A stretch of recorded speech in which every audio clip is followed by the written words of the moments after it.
Manamafy ny fiaraha-miasa misy eo amin'ny Madagasikara kosa i Japon dia ny fanampiana eo amin'ny sehatry ny vakoka zany amin'ny volana ambony io dia fantatra fa hijery akaiky ny hanohizana ny fanarenana ny rovan'ny Manjakamiadana ary zareo Japonais nitsidika ny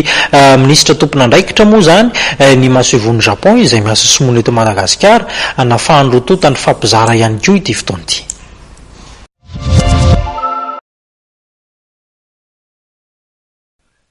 Nanatanteraka fitsidiana ara-pomba fifanajana ny ministry ny kolotsaina ny fampiroboroboana ny asa tanana ary ny fiarovana ny vakoka Ramatoa Joasy Leonor ny maso ivoan'ny Japon Andriamatoa Ichiro Ogasawara tao amin'ny tranombokim-pirenena Jenosy nanamarika izao fionan'ny rotota izao ny sehatra azo hanamafisana ny fiara-miasa eo amin'ny fanjakan'ny Japonais sy ny Malagasy. Zareo zany efa anisan'ny manampy be amin'ny ara-kolotsaina satria nanampy amin'ny fanatsarana sy ny fanorenana n'ireny lapa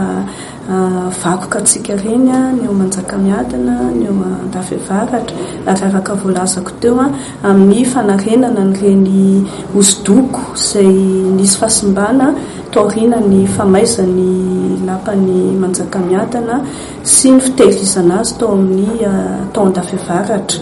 Ka efa vita ny trano anaovana fanarenana, efa vita ihany koa ny fampiofanana ny teknisiana malagasy momba n'izany fa lefa tena fampandehanan-draharaha ao anatin'ireo trano ireo zany no sisa mbola tanterahana dia ny fanarak'izay hoe hiaraka andeha eny an-toerana zany amin'ny volana ho avy io hijery ny fomba ahafahana tena hoe miditra amin'ny tena anton-draharaha ireo trano ireo. Manarakarak'izay ny resaka ihany koa mikasika ny sinema eto moa ny DG anio Masy fantatrareo satria ny sinema japonais fantatritsika fa anisan'ny manana ny maizy azy raha mitaha amin'ny any Etats-Unis sy any Europa rehetrarehetra any dia azontsika ihany koa zany hitrandrahana traikefa. Ny Omasy moa zany manana tetikasa izay anisan'ny ao anatin'ny tetikasa io ny fanaovana ny mahamatianina ny mpanao orinantsary malagasy. Nilaza ny ministry ny kolotsaina fa isy ny fidinana eny amin'ny rovan'ny Manjakamiadana amin'ny volana septambra ho avy izao ahafahana mijery ny fomba hanohizana ny asa fanarenana ity vakoka ity. Nanamarika amin'ny fotoana